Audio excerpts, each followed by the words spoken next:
Good morning. Arunachal Pradesh Bharat के north east का एक राज्य है। अरुणाचल प्रदेश, अरुणाचल प्रदेश का अर्थ है डाउन लिट माउंटेन्स।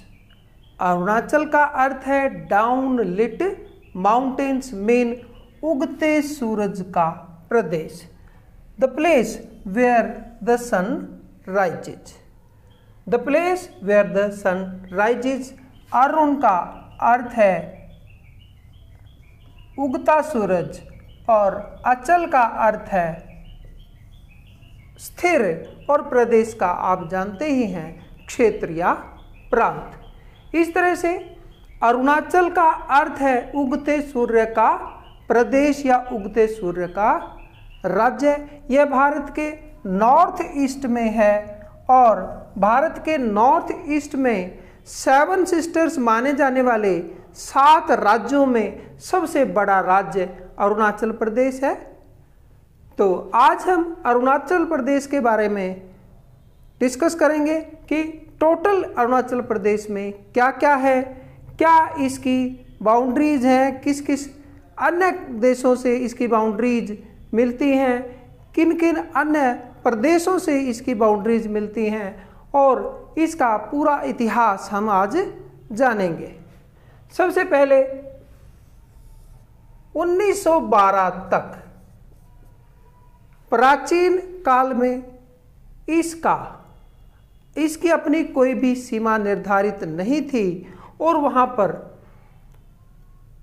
वहाँ पर क्षेत्रीय राजा या क्षेत्रीय रियासत राज करती थी और 1912 तक यह ना अंग्रेजों के ना मुस्लिमों के किसी के भी अधीन नहीं था, बल्कि एक स्वतंत्र प्रदेश था। तिब्बत की तरह अरुणाचल प्रदेश भी जो है वो स्वतंत्र था। पूरी इंडिया के आसपास के क्षेत्रों में तिब्बत को ही ऐसा माना जाता है कि जिस पर किसी अन्य का कोई अधिकार नहीं रहा, जो कभी भी किसी भी अन्य देश का गुलाम नहीं रहा। उसी तरह अरुणाचल प्रदेश को भी ऐसा माना जाता है कि यह भी किसी अन्य मुस्लिम, अंग्रेज या किसी अन्य देश का गुलाम नहीं रहा। तो 1912 तक इसकी कोई भी निश्चित सीमा निर्धारित नहीं थी और 1913-14 में सर हेनरी मैकमोहन जो एक अंग्रेज था, उसने इसकी तिब्बत के राजाओं और यहाँ के क्षेत्रीय राजाओं की आपसी सहमति से एक रेखा 890 किलोमीटर रेखा, काल्पनिक रेखा मानी और इस रेखा का नाम है मैकमोहन लाइन।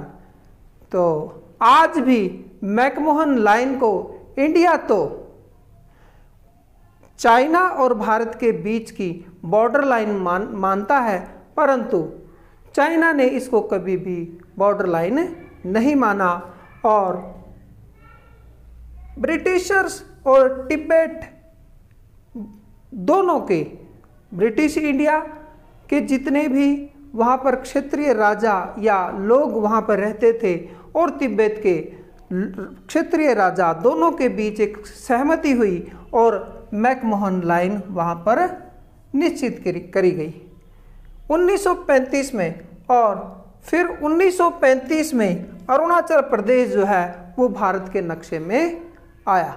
1935 के बाद अरुणाचल प्रदेश हमेशा ही भारत के नक्शे में रहा। हालांकि चीन इस पर अपनी आपत्ति जताता रहा है कि यह अरुणाचल प्रदेश भारत का राज्य नहीं बल्कि तिब्बत का दक्षिणी क्षेत्र है, जिस पर कि भारत ने अवैध कब्जा कर रखा है और यह चाइना का पार्ट है। उसके बाद 1950 में आप सभी जानते हैं कि चीन ने 1950 में PLA के थ्रू तिब्बत पर बाय फोर्स कब्जा कर लिया और तब से अभी तक तिब्बत जो है वो चीन के कब्जे वाला क्षेत्र है और चीन इसे अपना अभिन्न अंग मानता है। 1962 में तो 1954 से 60 तक 1954 से 60 तक ये स्थिति वैसी ही रही जैसे पहले थी, परंतु 1962 में चीन ने अरुणाचल प्रदेश पर, आप कहिए भारत पर, अटैक किया और अरुणाचल प्रदेश को कैप्चर कर लिया, उस पर अधिकार कर लिया। परंतु कुछ ही दिनों बाद उन्होंने एक तरफा युद्ध विराम किया, सीज फायर कर दिया और अपने आप को पीछे धकेलते हुए मैकमोहन रेखा के पार चला गया और अरुणाचल प्रदेश को छोड़ दिया। तो उसी समय से अरुणाचल प्रदेश भारत का हिस्सा है और 1965 में 1965-62 के बाद भारत ने इस पर अपना अधिक ध्यान दिया और 1965 के बाद इसे भारतीय गृह मंत्रालय के अधीन कर लिया गया और इससे पहले यह असम का पार्ट होता था, लेकिन 1965 के बाद इसको गृह मंत्रालय खुद अपने हिसाब से देखने लगा। 1962-65 तक इसको नेफा नाम से जाना जाता था। नेफा में north east frontier agency,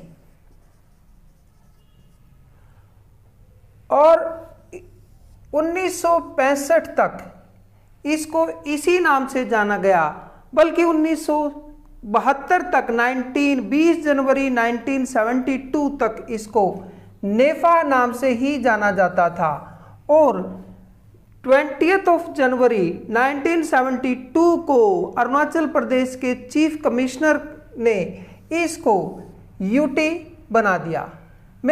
Bharat सरकार ने वहाँ के चीफ कमिश्नर की सहमति से, वहाँ के चीफ कमिश्नर की एडवाइस से इसको यूटी बना दिया और यूटी बनने से पहले तक यह असम का पार्ट होता था। तो इससे पहले तक यह असम का पार्ट होता था और 20 जनवरी 1972 को ये यूटी बन गया। उसके बाद 15 सालों तक यह यूटी रहा और 20 फरवरी 1987 को 1987 को अरुणाचल प्रदेश को पूर्ण राज्य का दर्जा दिया गया। तो 20 फरवरी 1987 को अरुणाचल प्रदेश को पूर्ण राज्य का दर्जा दिया गया। तो अरुणाचल प्रदेश हम बात कर ही चुके हैं कि नॉर्थ ईस्ट की 7 सिस्टर्स कही जाने वाली 7 स्टेट्स में सबसे बड़ा और सबसे अधिक महत्व का प्रदेश है और नागालैंड और असम के साथ इसकी सीमाएं लगती हैं। इसके अलावा इसके इंटरनेशनल बॉर्डर भूटान, म्यांमार और चाइना में तिब्बत के साथ इसकी इंटरनेशनल बाउंड्री लगती है। तो अब हम इसके प्रदेश के विषय में, प्रदेश के बारे में हम जानेंगे कि यहाँ की कैपिटल का नाम ईटानगर है। अरुणाचल प्रदेश की कैपिटल का नाम ईटानगर है। यहाँ का टोटल एरिया, अरुणाचल प्रदेश का टोटल एरिया 83,743 स्क्वायर किलोमीटर है, 83743 स्क्वायर किलोमीटर्स। इसमें टोटल 25 जिले हैं, इसमें टोटल 25 जिले हैं और पार्लियामेंट की बात करें तो इसमें राज्यसभा की 1 और लोकसभा की 2 सीटें आती हैं। यहाँ के फोर्ट और अन्य साइट्स जो महत्वपूर्ण वहाँ की साइट्स हैं उसके बारे में अगर हम इतिहास में झांक कर देखें तो वहाँ पर कुटिया राजाओं ने बहुत सारे फोर्ट और अन्य स्थल बनवाए हैं। तो वहाँ का 2011 की जनगणना के अनुसार वहाँ का लिटरेसी रेट 66.95 रहा और वहाँ का राजकीय पक्षी अगर हम कहें तो हॉर्नबिल, राजकीय पुष्प फूल अगर हम कहें फॉक्सटेल ऑर्चिड है। वहाँ का अगर हम राजकीय पेड़, राजकीय वृक्ष कहें तो होलोंग है।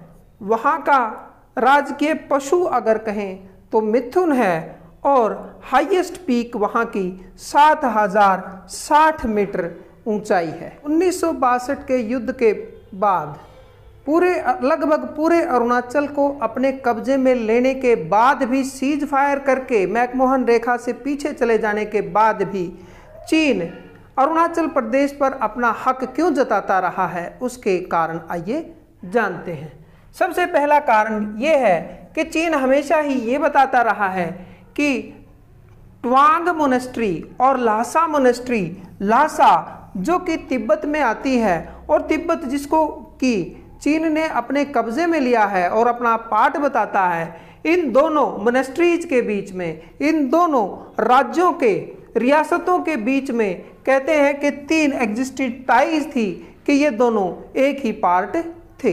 इसके अलावा उसका तर्क ये भी है कि छठा दलाई लामा जो कि बौद्ध भिक्षु था, जिसको कि सबसे सुप्रीम माना जाता है बौद्ध धर्म का, तो उसका जन्म जो था वो तवांग वैली में, तवांग क्षेत्र में हुआ था, जो कि आजकल अरुणाचल प्रदेश में है। और उसका चाइना का कहना है कि जो ये तवांग क्षेत्र है और इससे आगे का जो क्षेत्र है वो दक्षिण तिब्बत का ही क्षेत्र है, जो कि तिब्बत उसका चाइना का भाग है। और इसीलिए ये कहते हैं कि ये अरुणाचल प्रदेश भी इस तरह से चाइना का ही एक भाग है, जिस पर कि भारत ने अवैध रूप से कब्जा किया हुआ है। इसके अलावा सिक्योरिटी पर्पज के हिसाब से भी चीन इसको अपना पार्ट मानता है। सिक्योरिटी पर्पज से क्योंकि वहाँ पर एयर ऑपरेशंस करना, अगर ये चाइना में मिल जाए तो यहाँ की चोटियाँ बहुत ऊंची हैं और उससे भारत पर निगरानी रखना बहुत ही आसान हो जाएगा। वहाँ के जो माउंटेन टेरेन हैं, ऊंची चोटियाँ हैं, वो बहुत खतरनाक हैं, वहाँ तक पहुँचना बड़ा मुश्किल होता है। इसीलिए चीन चाहता है कि उस पर अब उसका कब्जा हो और जिस कारण वह पूरे भारत पर अपना प्रभुत्व रख सके। 2006 में बुमला दर्रा जो कि अरुणाचल प्रदेश में ही आता था, पिछले 44 वर्षों से जो कि बंद पड़ा था, भारत ने इसको व्यापारिक कार्यों के लिए 2006 में खोल दिया। इसके अलावा यांग्याप, दिफू, पंगसो आदि कई दर्रे हैं जो कि अरुणाचल प्रदेश में पाए जाते हैं। तो इस तरह से आज हमने अरुणाचल प्रदेश का इतिहास पढ़ा और हमने जाना कि क्यों और किस लिए चीन इस पर अपना अधिकार जमाना चाहता है और हमेशा ही इसको अपना अंग मानता रहा है। Thank you so much. जय हिंद।